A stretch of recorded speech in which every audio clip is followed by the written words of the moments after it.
kamene tinoti nkhani imene tikuyembekeza kuti timve kuchokera kwa iwo ndi nkhani yokhudza kagawidwe ka mapepala ovotera komanso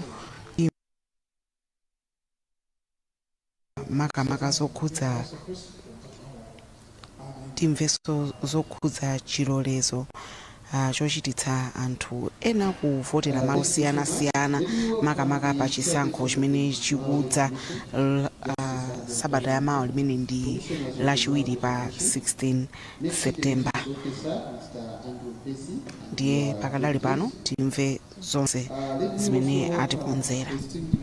From the press, we are here because this is a press briefing. If you allow me to recognize the presence of also observers because we are in the election period from the Association of African Electoral Authorities, the African Union, and also COMESA. If I've skipped anyone, you pardon me, but you are welcome. Let me also welcome all colleagues from the Malawi Electoral Commission. The press briefing today has been convened for the Malawi Electoral Commission to give an update regarding the distribution of ballot papers from the Kamsi International Airport to the constituency tally centers, and further we're going to share with you plans on the distribution to the polling stations.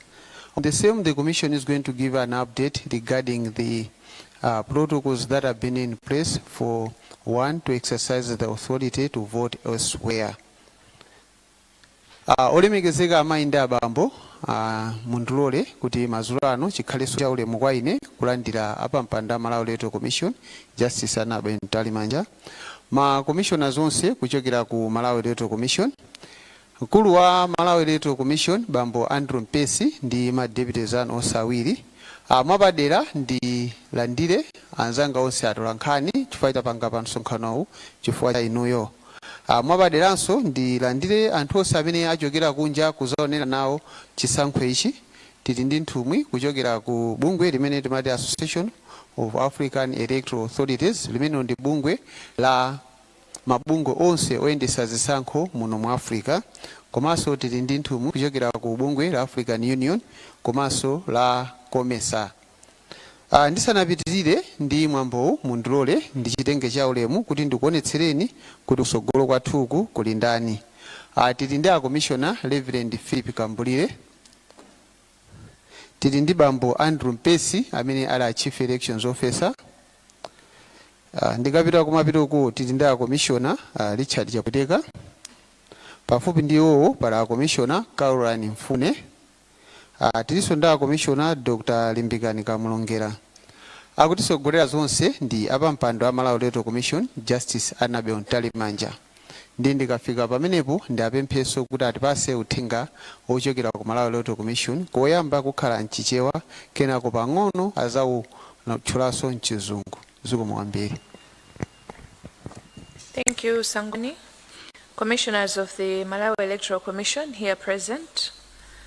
Mr. Andrew Mpesi, CEO, MEC, komanso onse ogwira ntchito ku MEC, komanso ma DCO onse, komanso ma observers onse amene tili nawo pano, all observers local and international, komanso anzathu onse atolankhani amene muli pano, amene mwachokera ku nyumba zoulutsa nkhani, komanso pa wailesi, komanso pa masamba a mchezo, komanso amalawi onse amene mukutimvetsera kapena kutitsatira madzulo ano, madzulo abwino nonse.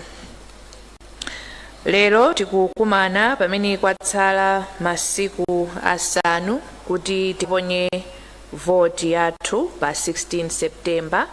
Monga tinalonjezera ifeyo tizibwera pafupi kudziwitsa mtundu wa Malawi mwachindunji mmene zokonzekera kuponya voti lachiwiri pa 16 September zikuyendera.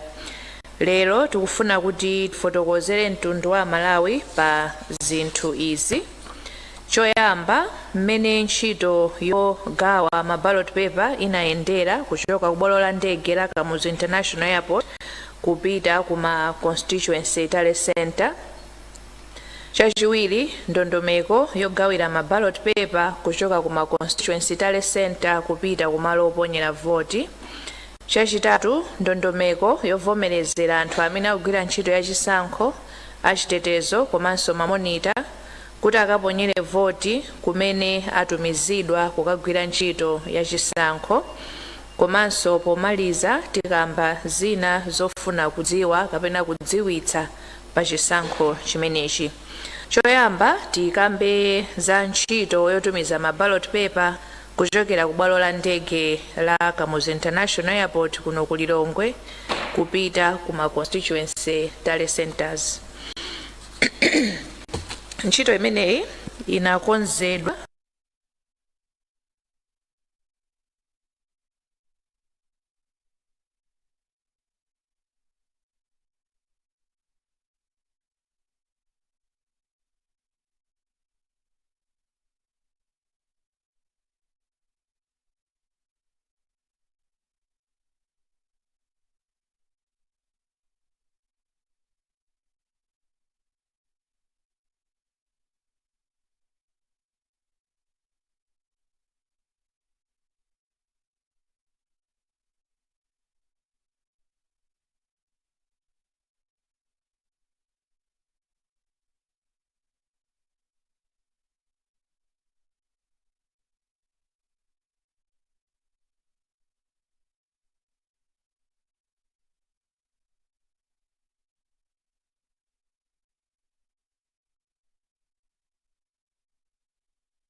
Bodi anzanga wazonse.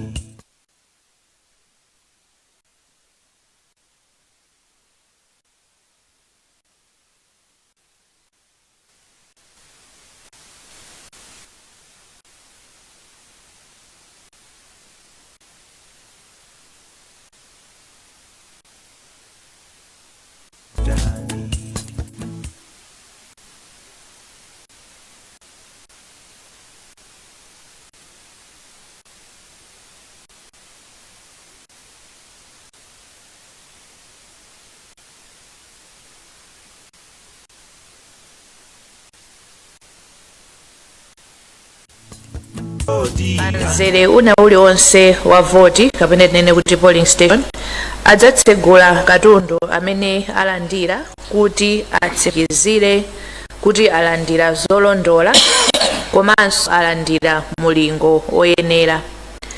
Ntchito imeneyi iyamba 9 koloko mmawa ndipo mamonita azipani komanso oyima pawokha adzapite kumalo kumene anasankhidwira kuti adzakhaleko ndi kuonerera ntchitoyi. Titsindike pamenepa mamonitors amene mwasankhidwa kuti mukukayimirira opikisana nawo chonde gwirani nthawi iyi ndi 9 koloko mmawa muonetsetse kuti pofika nthawi mwafika kuti muthe kuonerera kuti ntchitoyi ikuyenda bwanji.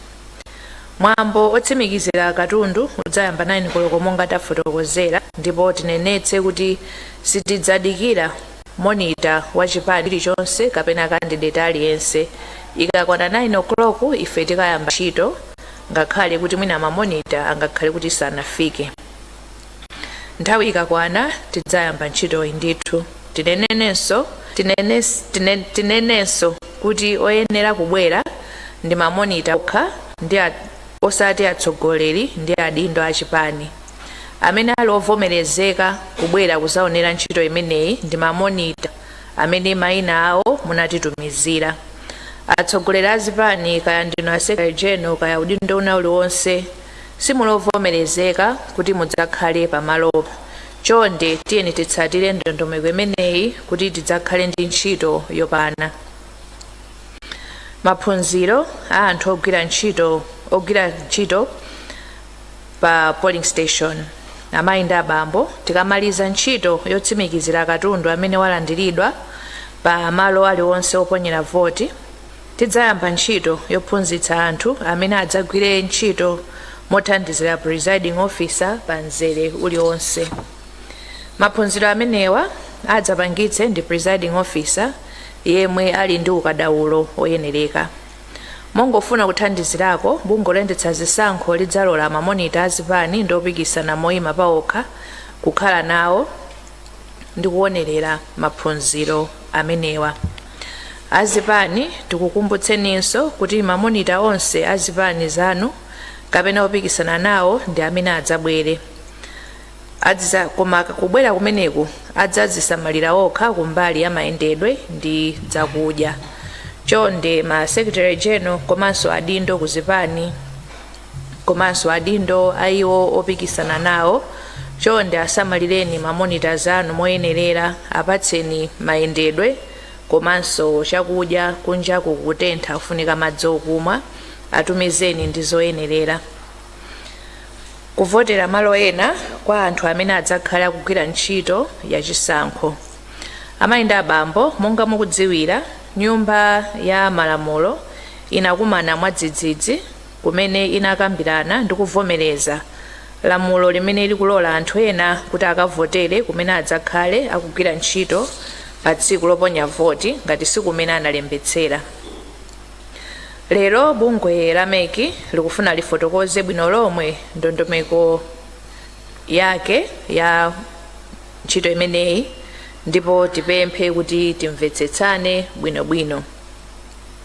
Choyamba mwina nkumafunsa kuti kodi magulu amene ali ololedwa kuponya voti kwina ndi ndani kapena ndi ati. Amayi ndi abambo, dziwani kuti ndi magulu atatu okha amene ali ololedwa, ndipo magulu amenewa choyamba ndi ogwira ntchito ku MEC kuphatikizirapo amene tinawalemba pa nthawi ya chisankho okha. Chachiwiri achitetezo aku Malawi Defense Force, Malawi Police Service, Malawi Prison Service ndi Department of Immigration, koma akhale kuti onsewa achitetezowa akhale kuti MEC yawatumiza kukagwira ntchito ya chisankho, osati achitetezo ena ali onse koma amene atumizidwa kukagwira ntchito ya MEC.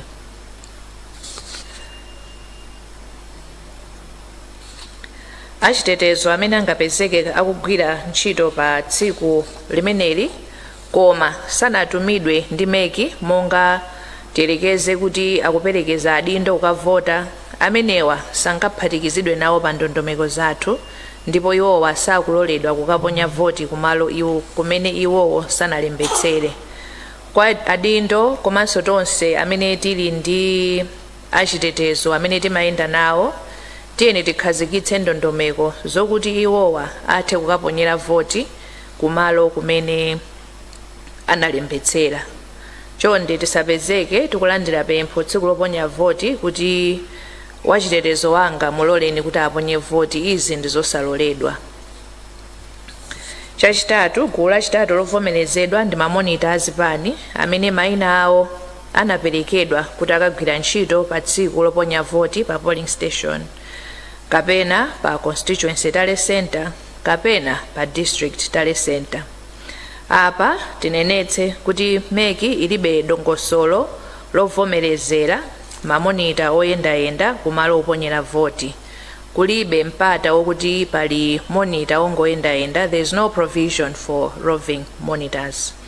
Onse amene azipani kayopikisana akuonza kuti mamembala awo adzizayendera anthu awo adziwe kuti sakuyenekera kufikira malo oponyera voti. Ngati akufuna kuyankhula ndi mamonita awo akhale pa mtunda wa 100 meters kuchokera pa malo oponyera voti, ndipo amuyitane monita wawo kuti akakambirane naye kumeneko. Ndiye mwina mwabwera kuti mukufuna mupereke chakudya kwa mamonita anu, chonde onetsetsani kuti izizi zichitike radius ya 100 meters kuchokera pa malo oponyera voti. Simuli ololedwa kulowa mkati mwa polling station kupitirira 100 meters. Amayi ndi abambo titsindikenso kuti ngakhale magulu amenewa akuloledwa kuponyera voti kumene akugwira ntchito akuyenekera kuti analembetsa mkaundula wa voti. Ngati sanalembetse sangaloledwe kutenga chilolezo choponyera voti kumalo kwina.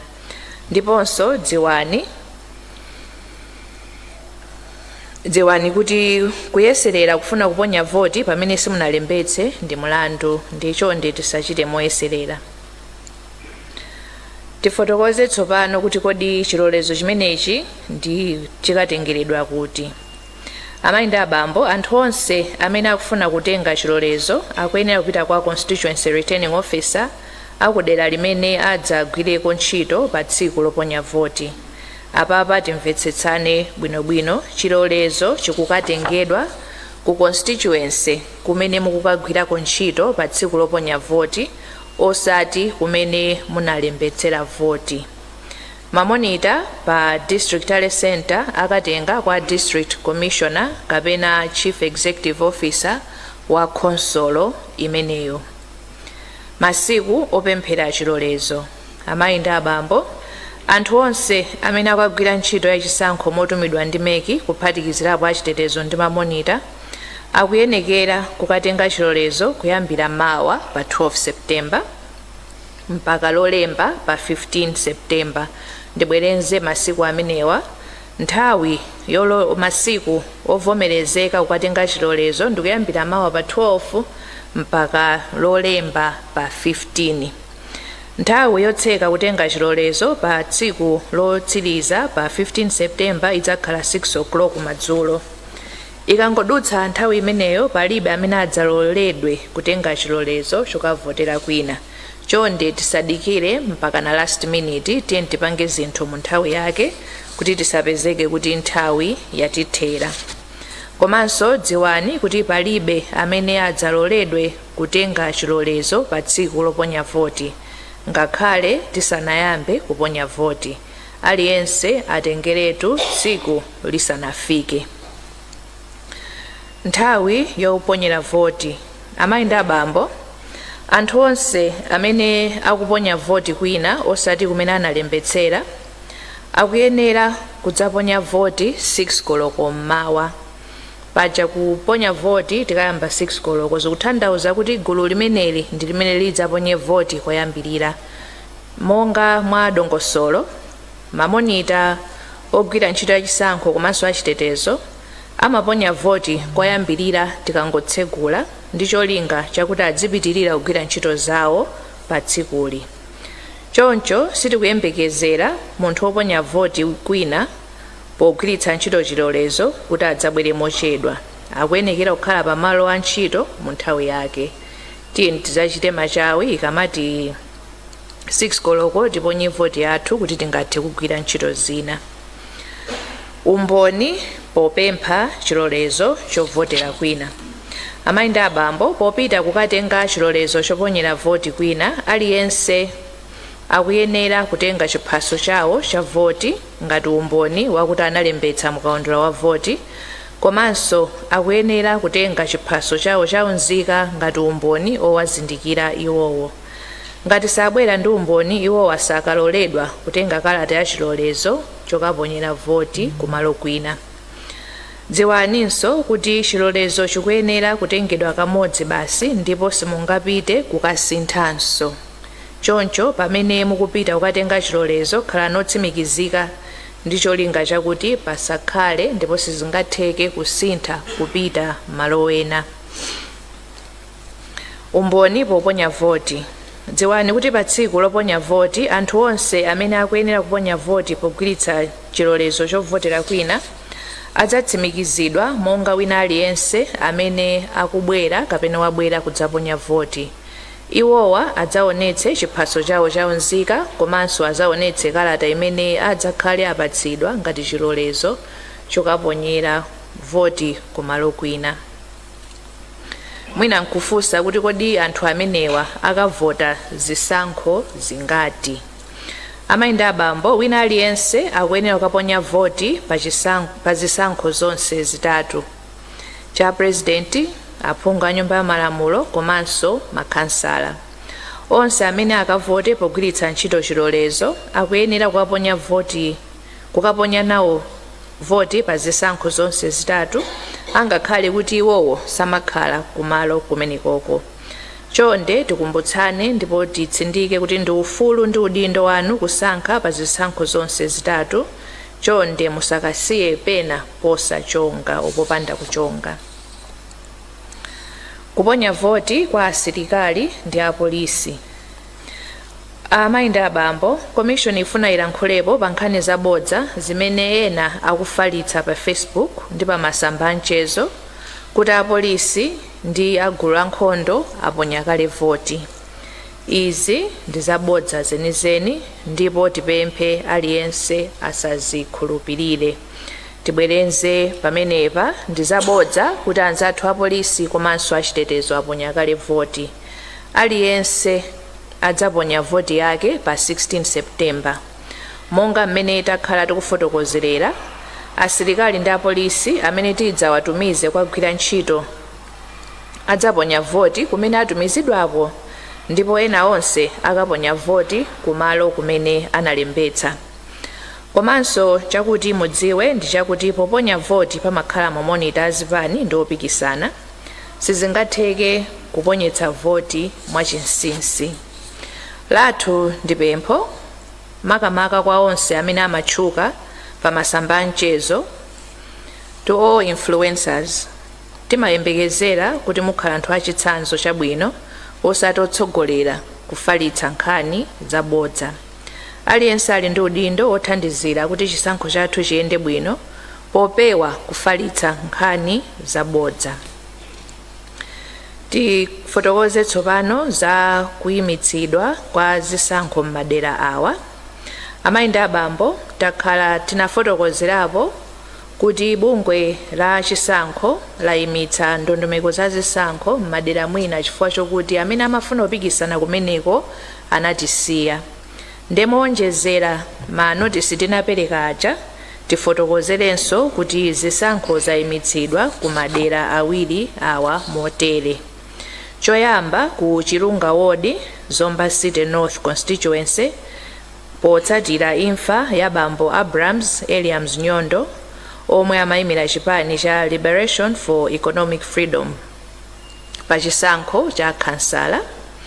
Komanso kuja ku Blantyre West Constituency chifukwa cha imfa ya bambo Isaac Chisala, omwe amayimira chipani cha Malawi Congress pa chisankho cha Phungu.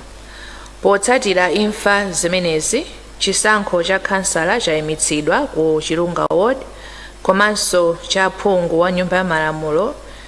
Komabe chisankho cha Phungu wa nyumba ya malamulo ndi cha president chichitikabe. Tibwerenze pamenepa, angakhale kuti chisankho cha kansala chayimitsidwa ku Chirunga Ward, chisankho cha president komanso Phungu wa nyumba ya malamulo zipitirira. Chonde anthu akumeneku tisanene kuti poti chisankho cha kansala chayimitsidwa ndiye basi sindipita iya itisatero, chifukwa chisankho cha president komanso Phungu wa nyumba ya malamulo chikupitirira. Chimodzimodzi, chisankho cha Phungu wa nyumba ya malamulo ku Blantyre West Constituency chayimitsidwa, koma cha president ndi kansala chipitirira. Choncho anthu onse akupemphedwa kuti adzatuluke mwaunyinji kukaponya voti. Tikambeko tsopano za chigamulo cha bwalo la High Court.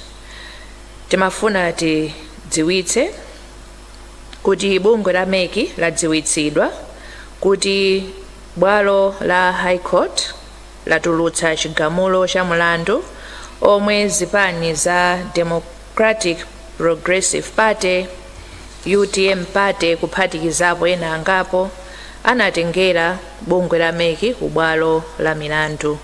Mlandu unali ofuna kuti khoti liwunikire ziganizo zimene bungwe la MEC linachita motere. Choyamba, chiganizo chokhudzana ndi audit ya system yomwe commission yakhala kugwiritsa ntchito ndipo imene igwiritse ntchito pa chisankho ichi. Chiganizo cha commission pogula ndi kugwiritsa ntchito zipangizo zotsimikizira mayina mukaundula wa voti pa tsiku lovota. komanso ndondomeko za katumizidwe ka zotsatira kugwiritsa ntchito makina. Lero masana khoti yatadziwitsidwa kuti khoti yagamula kuti ziganizo zonsezi zinapangidwa motsatira malamulo ndipo palibe chimene bungwe la MEC linalakwitsa. Kotero zilinganizo zomwe zinayikidwa ndi bungwe la MEC zipitirira monga takhala tikulengezera. Tifotokoze tsopano za kupezeka pa constituency tale center. Timafuna tipezerepo mwayi okudziwitsani kuti dzulo pa 10 September achitetezo agwira anthu angapo omwe anapezeka pa constituency tale center ya pachipala mu Chipala Nafisi constituency. Anthuwa mukufotokoza kwawo amanena kuti ndi oyimira chipani kapena makandideti amene akupikisana nawo pa chisankho. Titsindike kuti kupezeka pamalo achisankho popanda chilolezo cha bungwe la MEC ndi mlandu. Dziwani kuti oyimira zipani adzakhala ovomerezeka kupezeka pamalo monga amenewa pa 12 September pamenepa adzakhale kutsegula katundu ogwiritsa ntchito pa chisankho kuti agawidwe kupita kumalo oponyera voti. Oyimirawa adzakhalanso ovomerezeka kufika pamalo oponyera voti pa ma polling station pa 15 September pomwe padzakhale kutsegula katundu wa pa polling station kuti pakhale kutsimikiza kuti polling station iliyonse yalandira katundu olondola. Katundu akazatsegulidwa palibe adzakhala ovomerezeka kugona pamalo oponyera voti. Onse odzagwira ntchito komanso oyimira zipani adzafike pamalowa nthawi ya 5 koloko mmawa. Titsindike pamenepa kuti chitetezo cha katundu wathu yense wogwiritsa ntchito pa chisankho ichi kana ballot paper, mafomu ndi zonse zikuyang'aniridwa ndi anzathu achitetezo ku Malawi Police Service komanso ku MDF. Palibe munthu aliyense kaya ndi candidate kaya ndi monitor wa candidate amene ali ndi mphamvu zonena kuti iyeyo akayang'anira katundu ali m'manja mwa anzathu achitetezo. Tiyeni tialole kuti agwire ntchito yawo moyenerera. Komanso titsindike kuti malo athu onse pamene pakuchitikira ntchito za chisankho ndi malo achitetezo. Choncho tiyeni tisamale komanso tivomereze kuti pamenepa si mbali yathu ndi mbali ya anzathu achitetezo. Ndikafika pamenepa ndikuthokozeni nonse chifukwa chakubwera kwanu komanso kumvetsera kwanu. Zikomo kwambiri. Now allow me to summarize the statement for observers. Will provide a full copy of the statement later on in English. For now, I'll just highly summarize. So today the Commission is giving an update on a couple of issues. Number one is the dispatch of ballot papers. As we had been announcing, we received our ballot papers on the 1st through the 7th of September. And the ballot papers were warehoused at the Kamuzu International Airport. In terms of our operational plan, we started dispatching those ballot papers on the 9th, and this was done between 9th and 10th of September, which was yesterday. We had offshoots through today, but as of now, the Commission is announcing that we have managed to fully dispatch all ballot papers to our constituency tally centers. The plan is that from tomorrow we are going to dispatch those ballot papers from the constituency tally centers through to the polling stations. This is going to be done tomorrow from 8 a.m. Political party representatives and candidate representatives are requested to come and observe this process. It's going to start at 8 a.m. under the charge of our presiding officers. Should monitors or representatives not be available, the Commission will still proceed with the task of dispatching this. The plan is that by 14th, we would have dispatched through all polling stations to ensure that we don't have any station that does not have its materials. On 15th September, we are going to have a pre-checking exercise just to ensure and confirm that every polling station has correct materials. This work is going to start at 9 a.m. and again, political party representatives and candidate representatives are reminded to come forward and observe these processes. On the same 15th, after we finish the pre-checking, we're going to have a training for polling staff. This is going to be done by presiding officers who have been trained accordingly as master trainers. The Commission is also reminding and updating the nation that the National Assembly passed an amendment to the Presidential, Parliament and Local Government Elections Act to allow and mandate the Commission to issue authority to vote elsewhere for 3 categories, and it's restricted only to these categories. First to be polling staff, that is those permanent and temporary staff who are going to be deployed by the Commission. Security officers from the Malawi Defense Force, Malawi Police Service, Malawi Prison Service and Department of Immigration.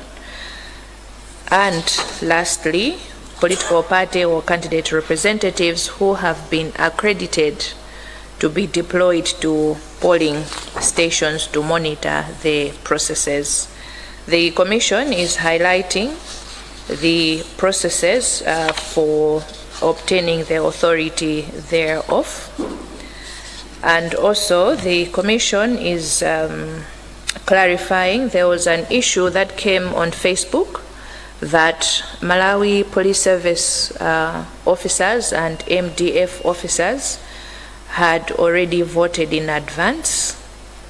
This is fake news, and the Commission is requesting all Malawians to desist from spreading fake news and misinformation and disinformation, and to all ensure that we are responsible in the manner that we are sharing news, and definitely not to peddle fake news. We are also updating the nation that there have been 2 deaths, one in Chilunga Ward, where a candidate for the candidate Abraham's Eliams Nyondo, under the sponsorship of Liberation for Economic Freedom Party, under the local government elections passed on, and Michael Isaac Chisala, Blantyre West constituency, also passed on.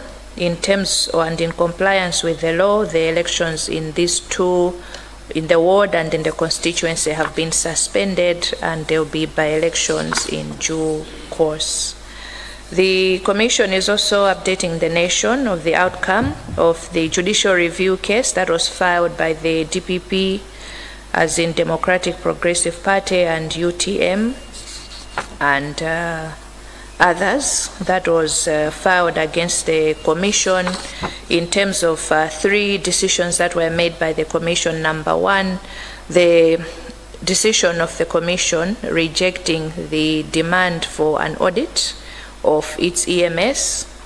Secondly, the decision to use biometric voter verification during polling, and also the decision to have hybrid transmission of results, including electronic transmission of results. The High Court has dismissed the claimant's case and found that the Commission was not in the wrong in all the 3 decisions that have been made. Following the decision of the High Court, the Commission will be deploying biometric voter verification on polling day. The Commission will also use hybrid transmission of results, and there will be no audit of the EMS. I thank you very much.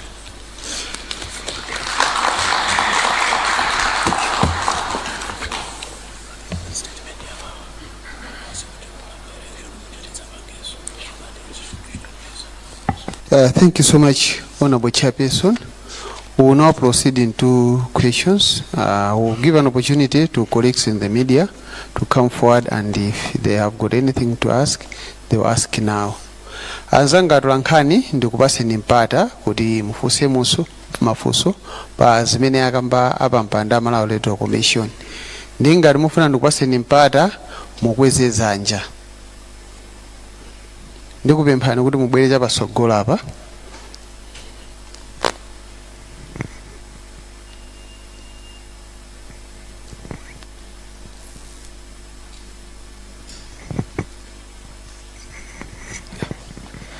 Zikomo kwambiri chair. Komanso makomishona onse ndakula kutosa matere muno.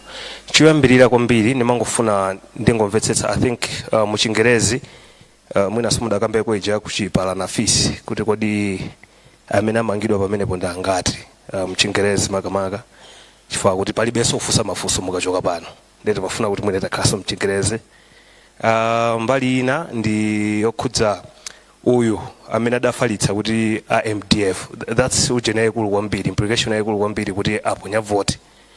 Kodi ameneyi pali china chimene chichitike chifukwa izizi zikuchulukira and kunena kuti achitetezo aponya kale vote, ndikukhulupirira kuti mwina achitetezo akanakhala number 1 kukhala patsogolo potenga mkulu ameneyi, komanso mwina iniwe azathu Malawi Electoral Commission zoti malamulo akuti chani pamenepo kwa munthu amene mu nthawi yofunikira ngati iyi akufalitsa nkhani zimene sizoyenera kuti mwina anthu zitha kuwasokoneza nkhani yokhudzana ndi kaponyedwe ka vote. Zikomo kwambiri. Ndimafuna muliyankhe mchichewa komanso mchingerezi.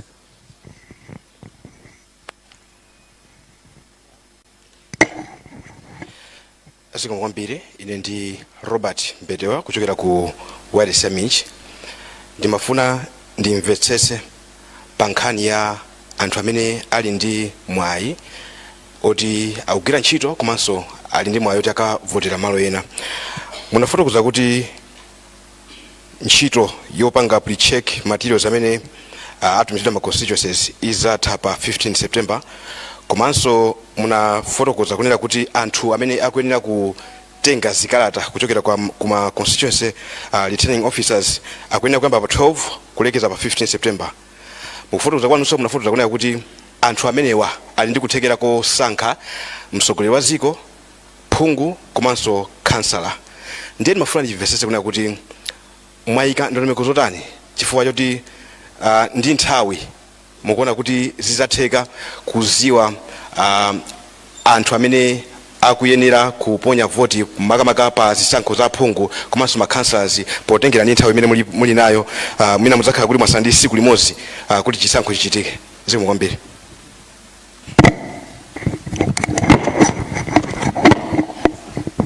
Ndine Kenford Ndima wa Zodiac. Ndine mafunso awiri. Ndimafuna kufunsa nkhani yomweyinso yokhudza anthu amene muwalole kukaponyera malo ena vote. Choyamba mafuna tidziwe kuti mukuti akatenge chilolezo kuma offices a DC, kodi pali chilinganizo chapadera chifukwa ma offices aboma ngati a DC kumathero a Sabata ngati weekend sagwira ntchito, mamwayika kuti zimenezi zichitika kuyambira Friday mpaka na Monday pa 15 September. Funso lina ndimafuna ngodziwa kuti anthu amene wamwena estimation kuti alipo magulu atatu achitetezo, polling staff ni monitors. Poyamba MEC inafotokoza kuti anthu amene anali oti atupangidwa bawo saponya vote anali around 80,000. Kodi pano magulu amenewa ndotino alipo angati? Zikomo.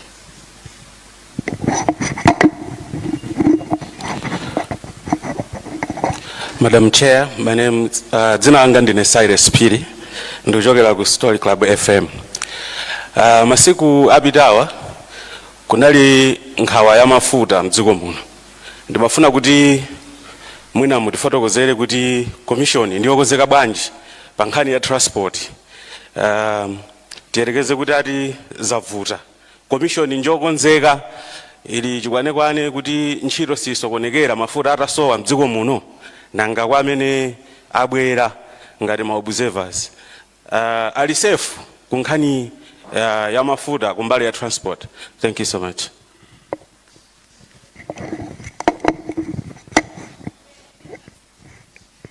Zomwe kwambiri ndikhulupirira kuti mafunso amene tinali nawo ndomwewo ndikamapasa apa mpanda Malawi Electoral Commission kuti ayankhe ndi kuti akamaliza kuyankha aperekanso mawu otsekera. Zikomo kwambiri.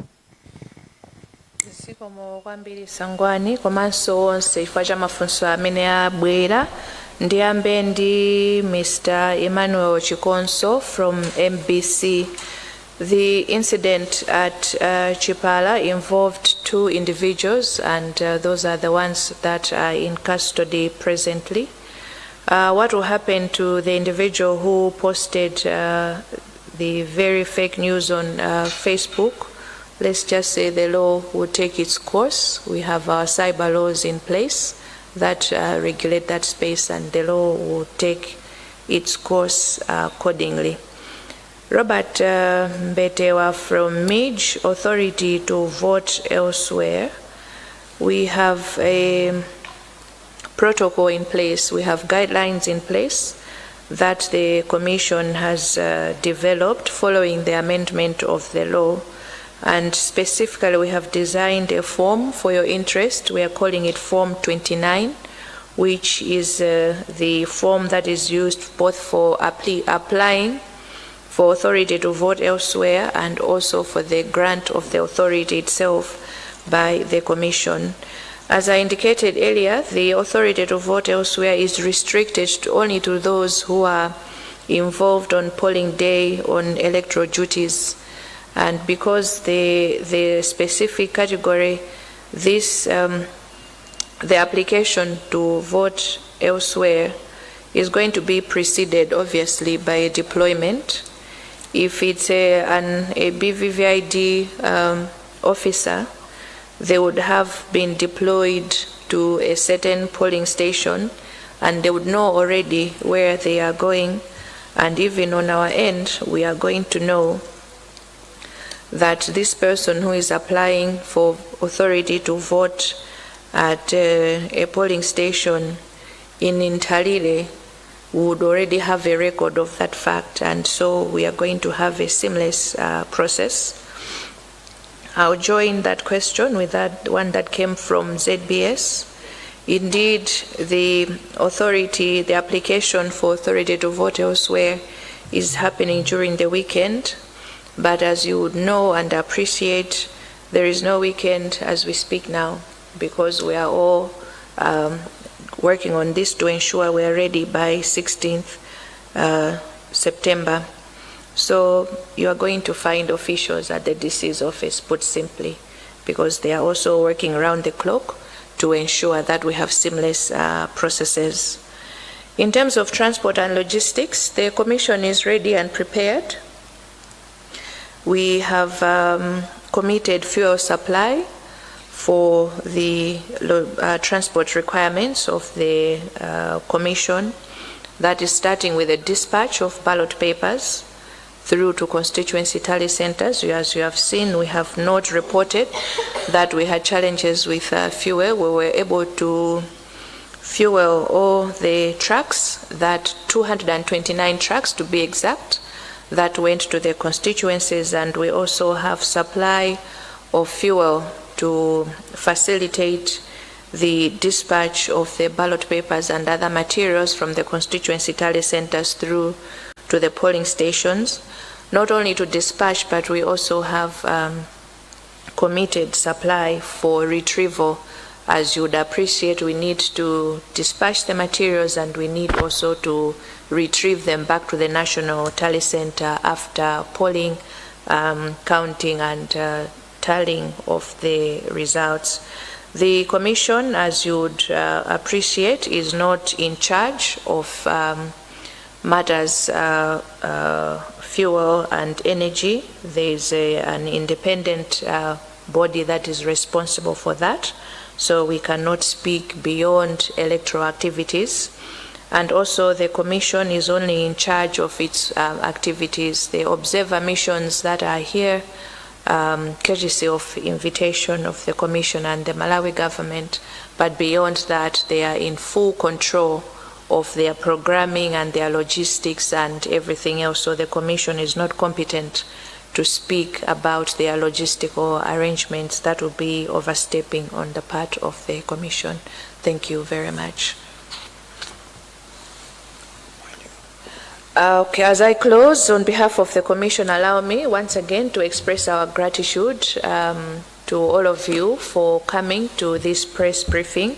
As we have indicated, going forward, we'll be holding regular briefings just to keep the nation, observers and all stakeholders updated, and that we move together in the next couple of days with the activities that we have set to ensure that the nation is fully informed, all observers and stakeholders. We are moving on the same page to ensure we have seamless processes and we are all able to have credible elections on the 16th. We continue to implore and encourage and urge our candidates, as you wind up your campaign activities, let's do that in a peaceful manner. Let's not incite violence. We only have one Malawi. Let's preserve it. We have this far had a very conducive and peaceful environment, and it would do us well to ensure that we maintain that, not only through to the 14th at 6 a.m. when we close, officially close the campaign, but also through to 16th when we have polling, and in the aftermath as we count and tally and also determine the results. I thank you once again on behalf of the Commission. Have a good evening. Thank you, Chair. We started with a prayer. Pameneponso ndi pa mtsiriziro pa msonkhano wa atolankhani umene umachitikira ku Bingu International Convention Center, umene anaukonza msonkhano ndi abungwe loyendetsa zisankho kuno ku Malawi la Malawi Electoral Commission, ndipo amene angotsiriza kumene kulankhula amene wandithu ndi apa mpando abungwe limeneli amene amangofuna kupereka tsatane kuti kodi ntchito ikuyenda bwanji. Tikudziwaso kuti sabata yamawa lino tikhale tiuponya vote chisankho chapatatu kuno ku Malawi. Ndiye mwazina amafotokoza kuti kodi ntchito yo panga transfer ma ballot papers kuchokera ku ma warehouse a bwalo la ndege la Kamuzu yayenda bwanji kupita ku ma constituency tale center. Ndi amafotokoza kunena kuti ntchitoyi anayichita schedule kapena inakonzedwa ndithu kuti ichitike kwa masiku atatu. Ndiye pamene tikukamba pano ntchito iyi yayenda bwino, ngakhale kwina ndi kwina mwina ntchito ina kumana ndi mavuto makamaka pa nkhani ya transportation, koma kuti mmene umafika usiku wa dzulo ntchito yonseyi ndithu yatheka. Ndiye zimenezo ndithu ndi zina mwa zomwe amafotokoza pano, komanso kuti kodi makamaka masiku amene ali mkudzawa zinthu zikhale motani. Ine